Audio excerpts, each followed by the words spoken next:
ಸೊಳ್ಳೆ ಕಾಟಕ್ಕೆ ಬೇಸತ್ತು ಪ್ರತಿಭಟನೆಗೆ ಇಳಿದಿದ್ದಾರೆ ಯಾದಗಿರಿ ಜನತೆ. ಗ್ರಾಮೀಣ ಭಾಗದಲ್ಲಿ ರಾತ್ರಿ ಆದರೆ ಸಾಕು ಸೊಳ್ಳೆಗಳ ಕಾಟ ಹೆಚ್ಚಾಗ್ತಾ ಇದೆ. ಶುಚಿತ್ವದ ಕೊರತೆ, ಗ್ರಾಮೀಣ ಭಾಗದ ಜನರ ಪರದಾಟ, ಸೊಳ್ಳೆಗಳ ನಿಯಂತ್ರಣಕ್ಕೆ ಕಡಿವಾಣ ಹಾಕಿ ಅಂತೇಳಿ ಒತ್ತಾಯ ಮಾಡ್ತಾ ಇದ್ದಾರೆ. ನಗರ ಗ್ರಾಮೀಣ ಭಾಗದಲ್ಲಿ ವಿಪರೀತ ಸೊಳ್ಳೆ ಕಾಟ ಶುರುವಾಗಿದೆ. ಸೊಳ್ಳೆ ಪರದೆ ಹಿಡಿದು ಪ್ರತಿಭಟನೆಗೆ ಮುಂದಾಗಿದ್ದಾರೆ ಜನತೆ. ಸೊಳ್ಳೆಯನ್ನ ನಿಯಂತ್ರಿಸೋಕೆ ಏನಾದರೂ ಕ್ರಮ ಕೈಗೊಳ್ಳಿ ಅಂತೇಳಿ ಒತ್ತಾಯವನ್ನ ಮಾಡ್ತಾ ಇದ್ದಾರೆ. ಯಾದಗಿರಿ ನಗರ ಹಾಗೇನೆ ಗ್ರಾಮೀಣ ಭಾಗದಲ್ಲಿ ವಿಪರೀತ ಸೊಳ್ಳೆಗಳ ಕಾಟ ಶುರುವಾಗಿದೆ. ಜಾನುವಾರುಗಳಿಗೂ ಈ ಸೊಳ್ಳೆ ಕಾಟದಿಂದ ಈ ಜಾನುವಾರುಗಳು ಕೂಡ ನಲುಗಿ ಹೋಗಿವೆ. ರಾತ್ರಿ ಆದರೆ ಸಾಕು ಮನೆಯಿಂದ ಹೊರ ಬರೋಕ್ಕಾಗಲ್ಲ ಅಂತ ಪರಿಸ್ಥಿತಿ ನಿರ್ಮಾಣ ಆಗಿದೆ. ಜಿಲ್ಲಾ ಪಂಚಾಯತ್, ತಾಲೂಕು ಪಂಚಾಯತ್, ಗ್ರಾಮ ಪಂಚಾಯತಿಗಳು ಗ್ರಾಮೀಣ ಭಾಗದಲ್ಲಿ ಚರಂಡಿ ವ್ಯವಸ್ಥೆಯನ್ನು ಸರಿಪಡಿಸಿ ಅಂತೇಳಿ ಗ್ರಾಮಸ್ಥರು ಒತ್ತಾಯವನ್ನ ಮಾಡುವಂಥ ಕೆಲಸವನ್ನು ಕೂಡ ಇಲ್ಲಿ ಮಾಡ್ತಾ ಇದ್ದಾರೆ. ಜನರಿಗೆ ಇಲ್ಲಿ ಸಮಸ್ಯೆ ಆಗ್ತಾ ಇರೋದು ಸೊಳ್ಳೆಗಳಿಂದ. ನೋಡ್ತಾ ಇರ್ಬೋದು ಯಾವ ರೀತಿಯಾಗಿ ಜನ ಪ್ರತಿಭಟನೆ ಮಾಡ್ತಾ ಇದ್ದಾರೆ. ಕಾಯಿಲ್ ಹಿಡ್ಕೊಂಡಿದ್ದಾರೆ, ಹಾಗೇನೆ ಸೊಳ್ಳೆ ಬತ್ತಿ ಹಿಡ್ಕೊಂಡು, ಅಷ್ಟೇ ಅಲ್ಲದೆ ಸೊಳ್ಳೆ ಪರದೆ ಹಿಡ್ಕೊಂಡು ಇಲ್ಲಿ ಪ್ರತಿಭಟಿಸುವಂಥ ಕೆಲಸವನ್ನ ಮಾಡ್ತಾ ಇದ್ದಾರೆ. ಸೊಳ್ಳೆ ಕಾಟ ಹೆಚ್ಚಾಗಿದೆ, ಕ್ಲೀನ್ನೆಸ್ ಇಲ್ಲ, ಇಲ್ಲಿ ಶುಚಿತ್ವ ಇಲ್ಲ ಅಂತೇಳಿ ಜನರು ಹೇಳ್ತಾ ಇದ್ದಾರೆ. ಅಷ್ಟೇ ಅಲ್ಲದೆ ಸೊಳ್ಳೆ ಕಾಟಕ್ಕೆ ಬ್ರೇಕ್ ಹಾಕಬೇಕು. ಅದಕ್ಕಾಗಿ ಜಿಲ್ಲಾ ಪಂಚಾಯತ್ ಆಗಿರ್ಬೋದು, ಗ್ರಾಮ ಪಂಚಾಯತ್ ಆಗಿರ್ಬೋದು, ಇವ್ರು ಏನು ಮಾಡಬೇಕು ಅಂತ ಹೇಳಿದ್ರೆ ಸೂಕ್ತವಾದಂಥ ಚರಂಡಿ ವ್ಯವಸ್ಥೆ ಮಾಡಿಕೊಡಿ ಅಂತ ಹೇಳಿ ಕೇಳಿಕೊಳ್ತಾ ಇದ್ದಾರೆ. ಸೊಳ್ಳೆಗಳ ಹಾವಳಿ ಜಾಸ್ತಿ ಆಗಿರೋದ್ರಿಂದ ಜಾನುವಾರು ತತ್ತರಿಸ್ತಕ್ಕಂಥ ಕೆಲಸ ನಿರ್ಮಾಣ ಆಗ್ಯದ. ಗ್ರಾಮ ಪಂಚಾಯತ್, ತಾಲೂಕ್ ಪಂಚಾಯತ್, ಜಿಲ್ಲಾ ಪಂಚಾಯತ್, ಜಿಲ್ಲಾಡಳಿತ ಮತ್ತು ತಾಲೂಕು ಆಡಳಿತ ಈ ಅಧಿಕಾರಿಗಳು ಏನು ಮಾಡ್ಲಾಕತ್ತಾರ, ಈ ಸೊಳ್ಳೆಗಳೇ ನಿಯಂತ್ರಣ ಮಾಡ್ತಕ್ಕಂಥದ್ದು ಆಗ್ತಕ್ಕಂಥ ಪರಿಸ್ಥಿತಿ ನಿರ್ಮಾಣ ಆಗ್ಯದ. ಜನರು ಕೂತು ಊಟ ಮಾಡ್ಲಿಕ್ಕಾಗಲ್ಲ.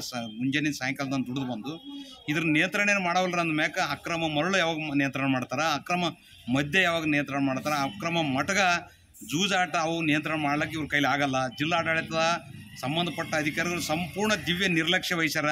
ಇವತ್ತು ನಾವೇನು ಮಾಡಾಕತ್ತೀವಿ, ಅವ್ರು ಜಿಲ್ಲಾ ಆಡಳಿತಕ್ಕೆ ಮತ್ತು ತಾಲೂಕು ಆಡಳಿತ, ಗ್ರಾಮ ಪಂಚಾಯತಿ ಆಡಳಿತಕ್ಕೆ ಮತ್ತು ತಾಲೂಕ್ ಪಂಚಾಯತ್, ಜಿಲ್ಲಾ ಪಂಚಾಯತಿಗೆ ನಮ್ಮದೊಂದು ಹೋರಾಟದ ಎಚ್ಚರಿಕೆ. ಇವತ್ತಿನ ದಿವಸ ನಮ್ಮ ಕಚೇರಿಯಲ್ಲಿ ಮಚ್ಚರ್ದಾಮಿ, ಸೊಳ್ಳೆ ಪರದ, ಸೊಳ್ಳೆ ಬತ್ತಿ, ಆಲ್ ಔಟು ಮತ್ತು ಯಾವುದು ಮಾಸ್ಕಿಟೋ ನೆಟ್, ಯಾವುದು ಬ್ಯಾಟ್, ಇವು ಹಿಡಿದು ಊದಿನ ಕಡ್ಡಿ ಹಚ್ಚಿ ಇವತ್ತು ಪ್ರತಿಭಟನೆ ಮಾಡ್ತಕ್ಕಂಥ ವ್ಯವಸ್ಥೆಗೆ ಮುಂದಾಗಿದ್ದೀವಿ. ನಮ್ಮ ದಾಮಿ ಜಗ್ಗಿಯಾಗಿ ಅವ್ರಿ ನಮ್ಮ ಹಳ್ಳಿಗಾಡ್ದಾಗ ಏನು ಪ್ಯಾನ್ ಇದ್ರನ ಒಂದು ತಾಸು ಕಮ್ಮಿ, ಊದಿನ ಕಡ್ಡಿ ಹಚ್ಚಿರನ ಒಂದು ತಾಸೇ ಕಮ್ಮಿ. ಹಳ್ಳಿಗಾಡಕ್ಕೆ ಭಾಳ ಮಕ್ಕಳು ಮರಿಗಳು ಬರೀ ಟೈಫಾಯ್ಡ್ ಮಲೇರಿ ಜ್ವರನೇ ಮೂಲ ಆಗ್ಯಾವ. ಅದಕ್ಕೆ ಯಾರು ಕೇಳೋರಿಲ್ಲ.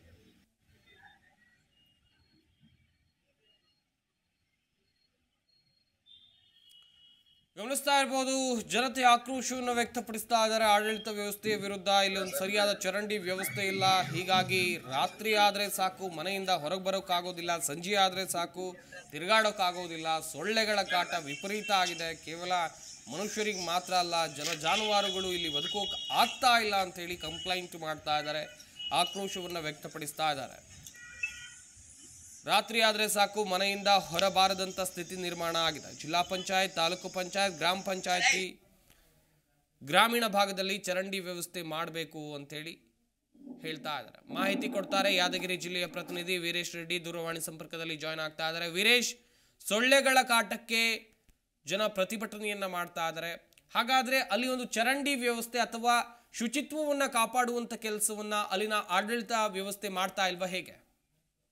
ಹೌದು ಸಂಪತ್, ಏನು ಯಾದಗಿರಿಯ ಒಂದು ಜನರಿಗೆ ಈಗ ಸೊಳ್ಳೆ ಕಾಟ ಪ್ರಾರಂಭವಾಗಿದೆ ಅಂತಾನೆ ಹೇಳ್ಬೋದು. ಯಾಕೆಂತಂದ್ರೆ ಇಲ್ಲಿರುವಂತ ಏನೋ ಒಂದು ಗ್ರಾಮೀಣ ಪ್ರದೇಶ ಇರ್ಬೋದು, ನಗರ ಪ್ರದೇಶದ ವ್ಯಾಪ್ತಿಯಲ್ಲಿ ಏನೋ ಒಂದು ಶುಚಿತ್ವದ ಒಂದು ಇಲ್ಲದೆ ಕಾರಣದಿಂದಾಗಿ ಈಗ ಸೊಳ್ಳೆಗಳು ದಿನದಿಂದ ದಿನಕ್ಕೆ ಹೆಚ್ಚಾಗ್ತಾ ಇರುವಂತದ್ದು. ಈ ಹಿನ್ನೆಲೆಯಲ್ಲಿ ಅದು ಎಷ್ಟರ ಮಟ್ಟಿಗೆ ಅಂತಂದ್ರೆ ಜನರು ತಮ್ಮ ಅಸಹಾಯಕತೆ ಮೂಲಕ ಒಂದು ಪ್ರತಿಭಟನೆಯನ್ನು ಮಾಡಿ ಜಿಲ್ಲಾಡಳಿತಕ್ಕೆ ಎಚ್ಚರಿಸುವಂತ ಮಟ್ಟಿಗೆ ಈಗ ಸೊಳ್ಳೆಗಳು ಕಾಟ ಕೊಡ್ತಾ ಇದೆ ಅಂತಾನೆ ಹೇಳ್ಬೋದು. ಅದರಲ್ಲೂ ಕೂಡ ಜಾನುವಾರುಗಳು ಕೂಡ ಈಗ ಸೊಳ್ಳೆಗಳ ಪರಿತಾಪಕ್ಕೆ ಈಗ ಒಳಗಾಗ್ತಾ ಇರುವಂತದ್ದು. ಈ ನೆಲೆಯಲ್ಲಿ ಗ್ರಾಮೀಣ ಪ್ರದೇಶ ಮತ್ತು ನಗರ ಪ್ರದೇಶದಲ್ಲಿ ಸೊಳ್ಳೆಗಳ ನಿಯಂತ್ರಣಕ್ಕಾಗಿ ಒಂದು ಫಾಗಿಂಗ್ ವ್ಯವಸ್ಥೆ ಮತ್ತು ಔಷಧಿ ಸಿಂಪಡಣೆ ಮಾಡಬೇಕು ಅಂತ ಹೇಳ್ಬಿಟ್ಟು ಈಗಾಗಲೇ ಒಂದು ಪ್ರತಿಭಟನೆಯನ್ನು ಮಾಡಿ ಈಗ ಜಿಲ್ಲಾಡಳಿತಕ್ಕೆ ಒತ್ತಾಯ ಮಾಡ್ತಾ ಇದ್ದಾರೆ ಅಂತಾನೆ ಹೇಳ್ಬೋದು. ಸಂಪಾತ್, ಥ್ಯಾಂಕ್ ಯು ವೀರೇಶ್, ತಮ್ಮೆಲ್ಲ details.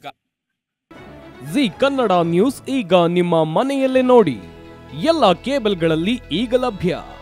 Sun Direct 292, Jio TV 1334, U Digital 162, City Cable 51, GTPL 17, Abhishek cables 821, Rockline telecommunication 51, Shri Basaveshwara number 60, Vinayaka digital number 53, in digital number 896ರಲ್ಲಿ.